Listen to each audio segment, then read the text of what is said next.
भाग में हमने देखा इंदु इंदु को महेंद्र कुमार ने सोफिया को अपने घर ले जाने से क्यों मना कर दिया। इंदु, मुझे उसके साथ रहते रहते उनसे इतना प्रेम हो गया कि उनमें एक दिन भी अलग रहना मेरे लिए असाध्य सा जान पड़ता है। इसकी तो खैर परवाह नहीं, जानती हूँ कभी न कभी उनसे वियोग होना ही है। इस समय मुझे सबसे बड़ी चिंता अपनी बात खोने की है। लोग कहेंगे, बात कह के पलट गई। सोफ़ी ने पहले साफ इनकार कर दिया। मेरे बहुत कहने सुनने पर राजी हुई थी। आप मेरी खातिर से आपकी अपनी प्रार्थना स्वीकार कर लीजिए, फिर मैं आपसे पूछे बगैर कोई काम न करूँगी। महेंद्र कुमार किसी तरह राजी न हुए।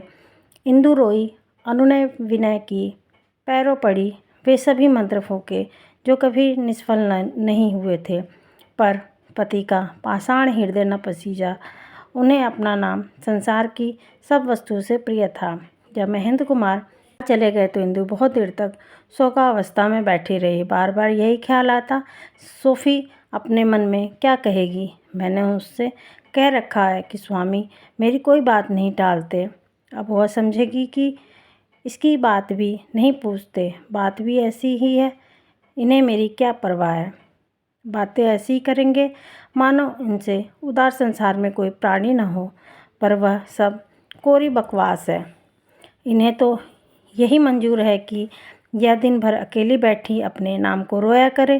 दिल में जलते होंगे। सोफ़ी के साथ इसके दिन आराम से गुजरेंगे। मुझे कैदियों की भांति रखना चाहते हैं। इन्हें जिद करना आता है तो मैं क्या जिद्दी नहीं कर सकती। मैं भी कह देती हूँ, आज सोफ़ी को ना चलने देंगे तो मैं भी न जाऊँगी। मेरा कर ही क्या सकते हैं, कुछ नहीं। दिल में डरते ही सोफ़ी के जाने से घर का खर्च बढ़ जाएगा। स्वभाव के कृपण तो हैं ही, उस कृपणता को छिपाने के लिए बदनामी का बहाना निकाला है। दुखी आत्मा दूसरों की नेकी नीयत पर संदेह करने लगती है। संध्या समय जब जानवी सैर करने चली गई तो इंदु ने उनसे यह समाचार कहा और आग्रह किया कि तुम महेंद्र को समझाकर सोफ़ी को ले चलने पर राजी कर दो। जानवी ने कहा, तुम ही क्यों नहीं मान जाती।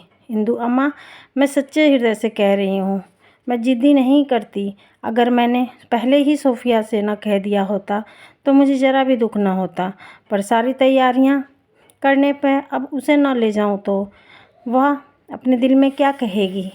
मैं उसे नहीं मुँह दिखा सकती। यह इतनी छोटी सी बात है कि मेरा ज़रा भी ख्याल होता तो वह इनकार न करते।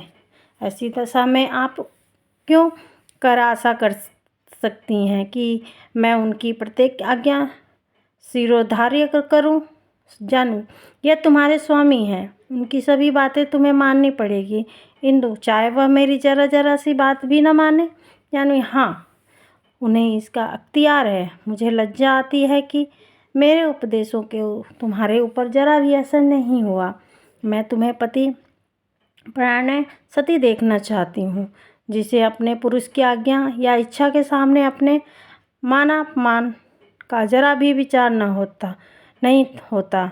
अगर वह तुम्हें सिर के बल चलने को कहें तो भी तुम्हारा धर्म है कि सिर के बल चलो। तुम्हें इतने में ही घबरा गई। इंदु, आप मुझसे वह करने को कहती हैं जो मेरे लिए असंभव है। यानी चुप रहो, मैं तुम्हारे मुँह ऐसी बातें नहीं सुन सकती। मुझे भय हो रहा है कि कहीं सोफ़ी के विचार स्वतंत्र का जादू तुम्हारे ऊपर भी न चल जाए। इंदु ने इसका कुछ उत्तर न दिया। भय होता था कि मेरे मुँह से कोई ऐसा शब्द न निकल पड़े जिससे अम्मा के मन में यह संदेश और भी जम जाए तो बेचारी सोफ़ी का यहाँ रहना कठिन हो जाए। वह रास्ते भर मौन धारण किए बैठी रही। जब गाड़ी फिर मकान पर पहुँची और वह उतरकर अपने कमरे की ओर चली गई तो जानवी ने कहा, बेटी मैं तुमसे हाथ जोड़ के कहती हूँ, महेंद्र से इस विषय में अब एक शब्द भी न कहना, कहीं तो मुझे बहुत दुख होगा।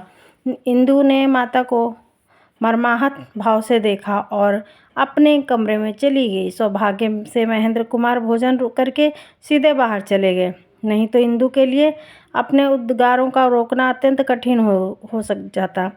इसके मन में रह रह के इच्छा होती कि चल कर सोफ़िया से क्षमा मांगूं, साफ साफ कह दूं, बहन मेरा कुछ वश नहीं है, मैं कहने को रानी हूँ, वास्तव में मुझे उतनी स्वाधीनता भी नहीं है जितनी मेरे घर की महारानियों को। लेकिन यह सोच कर रह जाती थी कि पति निंदा मेरी धर्म मर्यादा के प्रतिकूल है। मैं सोफ़ी के निगाहों से गिर जाऊंगी, वह समझेगी इसमें ज़रा भी आत्माभिमान नहीं है। 9 बजे विनय सिंह उसके मिलने आए। वह मानसिक अशांति की दशा में बैठी हुई अपने संदूकों में से सोफ़ी के लिए खरीदे हुए कपड़े निकाल रही थी और सोच रही थी इन्हें उसके पास कैसे भेजूं। खुद जाने का साहस होता था। विनय सिंह को देखकर बोली, क्यों विनय, अगर तुम्हारी स्त्री अपनी किसी सहेली के कुछ दिनों के लिए अपने साथ रखना चाहे तो तुम उसे मना कर दोगे या खुश होगे? विनय, मेरे सामने यह समस्या कभी आएगी ही नहीं, इसलिए मैं इसकी कल्पना करके अपने मस्तिष्क को कष्ट नहीं देना चाहता। इंदु, यह समस्या तो पहले ही उपस्थित हो चुकी है। विनय, बहन तुम्हारी बातों से डर लग रहा है इंदु, इसलिए कि तुम अपने को धोखा दे रहे हो, लेकिन वास्तव में तुम उससे बहुत गहरे पानी में हो जितना तुम समझते हो। क्या तुम समझते हो कि तुम्हारा कई कई दिनों तक घर में न आना, नित्य सेवा समिति के कामों में व्यस्त रहना, मिस सोफिया की ओर आंख उठाकर न देखना, उसके साय से भागना उस अर्थ को छिपा सकता है जो तुम्हारे हृदय तल में विकराल रूप से छिड़ा हुआ है? लेकिन याद रखना, यह दंड की एक झंकार भी न सुनाई दे, नहीं तो अनर्थ हो जाएगा। सोफिया तुम्हारा इतना सम्मान करती है जितना कोई सती अपने पुरुष का भी न करती होगी। वह तुम्हारी भक्ति करती है, तुम्हारे संयम, त्याग और सेवा से उसे मोहित कर लिया है। लेकिन अगर तुम मुझे धोखा नहीं हुआ है तो उसकी भक्ति में पड़ने का लेस भी नहीं। यद्यपि तुम्हें सलाह देना व्यर्थ है क्योंकि तुम इस मार्ग की कठिनाइयों को खूब जानते हो, तथापि मैं तुमसे यही अनुरोध करती हूँ कि तुम कुछ दिनों के लिए कहीं चले जाओ। तब तक कदाचित सोफ़ी भी अपने लिए कोई न कोई रास्ता ढूंढ निकालेगी। संभव है इस समय सचेत हो जाने से 2 जीवनों का सर्वनाश होने से बच जाएगा। विनय, बहन, जब सब कुछ जानती ही हो तो तुमसे क्या छुपाऊं? अब मैं सचेत नहीं हो सकता। इन 4-5 महीनों में मैंने जो मानसिक तनाव सहन किया है उसे मेरा हृदय ही जानता है। मेरी बुद्धि भ्रष्ट हो गई है। मैं आंखें खोलकर गड्ढे में गिर रहा हूँ, जानबूझ के विष का प्याला पी रहा हूँ। कोई बाधा, कोई कठिनाई, कोई शंका अब मुझे सर्वनाश से नहीं बचा सकती। हाँ, इसका मैं तुम्हें विश्वास दिलाता हूँ कि इस आग की एक चिंगारी या एक लपट भी सोफ़ी तक न पहुँचेगी। मेरा सारा शरीर भस्म हो जाए, हड्डियाँ तक राख हो जाएं, पर सोफ़ी को उस ज्वाला की झलक तक न दिखाई देगी।